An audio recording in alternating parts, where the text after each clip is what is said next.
அறிவாத்துறைகளே சரணம். நல்லது நடக்கும், நல்லது மட்டுமே நடக்கும். நம்மளுடைய சேனல் நேயர்கள் அனைவருக்கும் வேண்டிய பணிவான வணக்கங்கள், கோடான கோடி நன்றிகள். எல்லாருக்கும் இனிய தமிழ் புத்தாண்டு நல்வாழ்த்துக்கள். எல்லாருமே நல்ல அழகாக கொண்டாடி இருப்பீங்க, சந்தோஷமாக கொண்டாடி இருப்பீங்க அப்படின்னு நினைக்கிறேன். நானும் ஒரு சந்தோஷமான நியூஸை சொல்லணும்.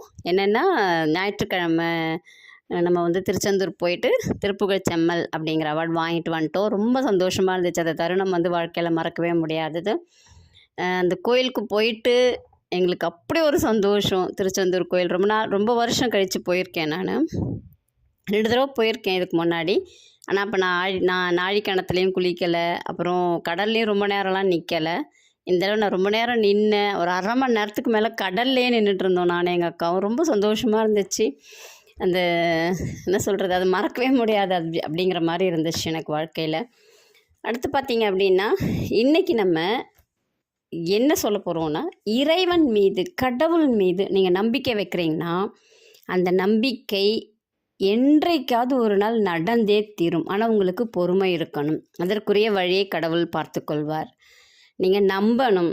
நம்பிக்கையில் உங்களுக்கு சந்தேகம் வராது. இதுக்கு ஒரு நடந்த கதை, ஒரு 3-4 மாதத்துக்கு முன்னாடி நடந்த கதையை தான் நான் இன்றைக்கி சொல்ல போகிறேன். சரிங்களா? அதுவும் நம்ம நாட்டில் இல்லை, அமெரிக்காவில் நடந்தது. கடவுள் எல்லா இடத்துலையும் ஒரே ரூபம் தான், இல்லைங்களா? அமெரிக்காவில் ஒரு கேன்சர் ஸ்பெஷலிஸ்ட்னு வச்சுக்கோங்களேன், அவருக்கு அவார்டு கொடுக்க போகிறாங்க. ஒரு டாக்டர். அவர் இருக்கிற இடத்துலேருந்து அந்த ஃபங்க்ஷன் நடக்கிற இடம் ரொம்ப தூரம்னு வச்சுக்கோங்களேன். எப்படியும் ஒரு 1500 கிலோமீட்டர்ஸாவது இருக்கும் அந்த டிஸ்டன்ஸ் அங்கேருந்து. இவங்க என்ன பண்ணுறாருன்னா, தானாக ஓட்டிகிட்டு போகிறதா இருந்தால் கஷ்டம் அப்படின்னு சொல்லிட்டு ஃப்ரெண்டுக்கிட்ட சொல்லிகிட்ருக்கார், கார் ஓட்டிகிட்டு போகிறதுக்கு. அவர் ஃப்ரெண்டு என்ன சொல்கிறாருன்னா, நான் இதுக்கு டாக்ஸி உனக்கு புக் பண்ணி தரேன், நீ அப்படி போ, அதான் உனக்கு சேஃப் அப்படின்னு சொல்லிடுறாரு அவர் ஃப்ரெண்டும். கரெக்டாக அந்த டே வரும்போது நல்ல மழை, காற்று அடிக்குது. நம்ம காற்று மாதிரிலாம் கிடையாது, அது சூறாவளியாக இருக்கும் அமெரிக்காவில். அந்த டாக்டர் சரி இருந்தாலும் பரவாயில்லன்னுட்டு டாக்ஸி வர வச்சு கிளம்பிட்டார். கிளம்பி கொஞ்சம் தூரம் போயிருப்பாங்கன்னு வச்சுக்கோங்களேன், ஒரு 500 கிலோமீட்டர்ஸ் அந்த மாதிரி போயிருப்பாங்க. போனாலும் மழை விட்டபாடு இல்லை, அப்படியே இருட்டின மாதிரி ஆகிடுது. அவங்களுக்கு எப்படி போகிறது என்னங்கிறதுலே டவுட் வர ஆரம்பிச்சிடுது. இதுக்கப்புறம் நம்ம லேட்டாக போனோம்னாலும் ஃபங்க்ஷன் ஸ்டார்ட் ஆகிடும், நம்ம போகிறதே யூஸ் இல்லாமல் போயிடும் அப்படின்னு யோசிக்கிறார். உடனே என்ன சொல்கிறார் டிரைவர்கிட்ட, நீங்கள் தான் வெளிச்சம் தெரியுதான்னு பாரு, அந்த இடத்துக்கிட்ட போய் நம்ம காரை நிறுத்திட்டு கொஞ்சம் நேரம் ஓய்வு எடுப்போம், அதுக்கப்புறமேலா திரும்பி வருவோம், ஏன்னா திரும்பி போகும்போது நம்ம எங்கேயாவது மாட்டிக்கிட்டோம்னா கஷ்டம் அப்படிங்கிறார். உடனே சரின்னு சொல்லிட்டு டிரைவரும் பார்க்குறாரு. அங்கே ஒரு வீடு தெரியுது. அந்த வீட்டில் ஒரு கொஞ்சம் வெளிச்சமாக இருக்குது. அங்கே போய் நிறுத்திட்டு அவங்க கேட்குறாங்க.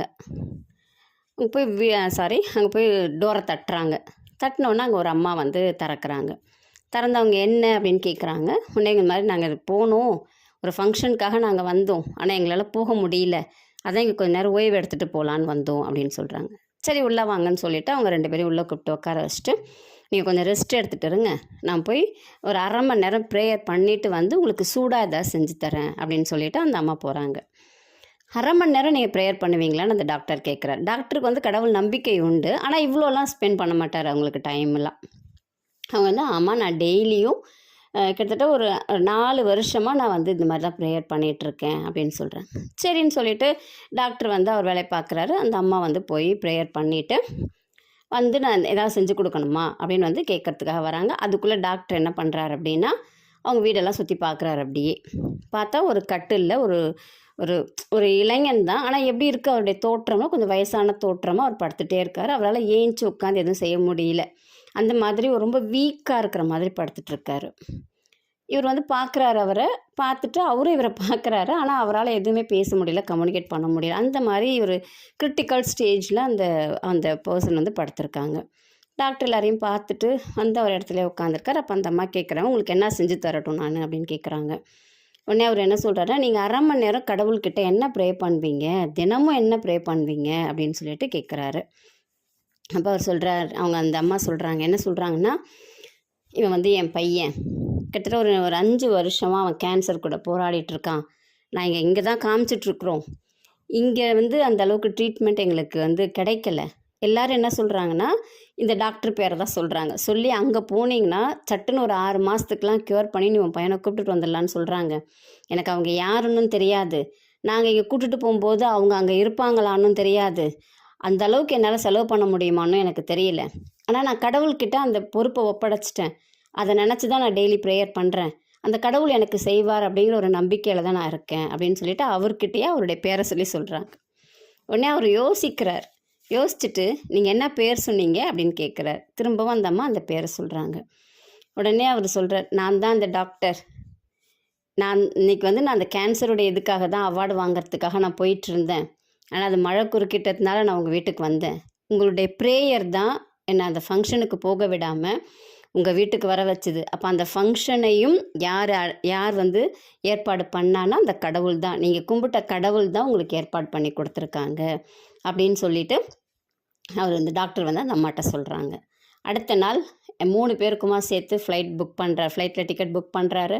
அந்த பேஷண்ட்டு, அந்த அம்மா, டாக்டர் 3 பேருமா அங்கே போயிடுறாங்க ஹாஸ்பிட்டலுக்கு. போய் அவர் ட்ரீட்மெண்ட் ஸ்டார்ட் பண்ணுறாரு. அந்த டாக்டர் டிரைவர்கிட்ட நீ கார் எடுத்துகிட்டு வந்துருப்பா அப்படின்னு சொல்லிடுறாங்க.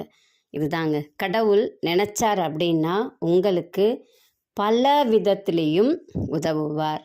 நீங்கள் நம்பிக்கை இழந்துட்டீங்க அப்படின்னா கண்டிப்பாக நம்மளால் அச்சீவ் பண்ணவே முடியாது.